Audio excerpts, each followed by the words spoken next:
Today's political earthquake. President Biden out of the race. Vice President Kamala Harris now Trump's new opponent. Kamala Harris is unfit to lead. She's unfit to lead. She'll destroy our country in a year. Trump, who spent years attacking Biden, now quickly trying to recalibrate to focus on Harris. Zeroing in on her role in the administration. Harris tasked with addressing the root causes of migration at the southern border. With all of the things they've done wrong, everything, the borders are. When you look at how bad they are, you say, you know, I like Trump, but now I really like Trump because we don't want to go back. But several Republican members of Congress now taking aim at Harris's identity as the first woman of color to serve as vice president, labeling her a DEI hire, shorthand for diversity, equity, and inclusion. I think she was a DEI hire. 100%. She was a DEI hire. Sources tell ABC News House Speaker Mike Johnson is privately Includerna to stop.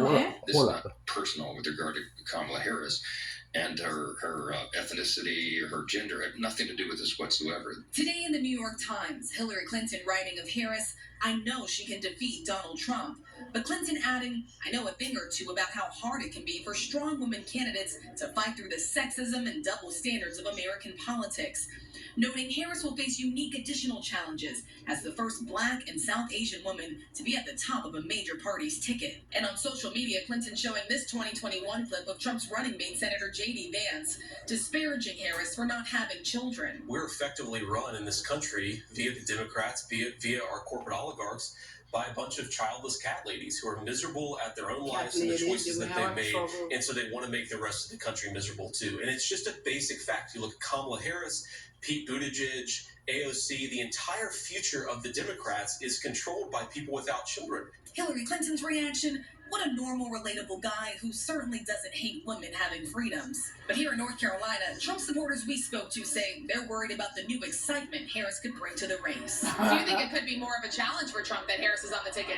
Yeah, I do. I think Harris will. Like I said, I think she'll bring new life into the party for the Democrats. And looking at, the last couple of weeks or couple of months especially, how everything's gone haywire, they're going to try to find unity in it. And I think that she'll, give them that lift.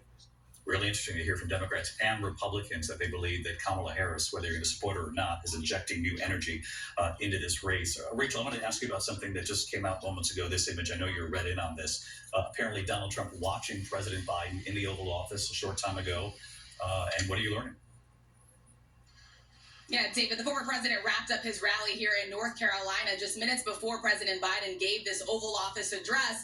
And the former president then got on his plane, and these pictures floating around from his own campaign advisors of the former president watching President Biden give this speech from the White House. Even though President Biden is not even in the race anymore, it is clear that he has been top of mind for Donald Trump. For the last few days, even though Biden has been out of the race, Trump has been railing and attacking President Biden. He has spent the last 600 days focused on this rematch with President Biden. And now, of course, he's trying to readjust and focus on Vice President Kamala Harris. That is proving to be a little bit of a challenge, David. Well, talk to us a little bit about that, because today was the first time we actually saw Donald Trump since Kamala Harris became his true opponent here, now at the top of the ticket. And he had said earlier this week on a call with reporters that, now we've got to start all over, essentially, visibly frustrated that Joe Biden had stepped down from the race. Visibly frustrated, he's been airing out his grievances about President Biden stepping aside in this race, essentially saying that, in his own words, that he has to start all over again now with a new rival that he has to figure out a way to attack. Look,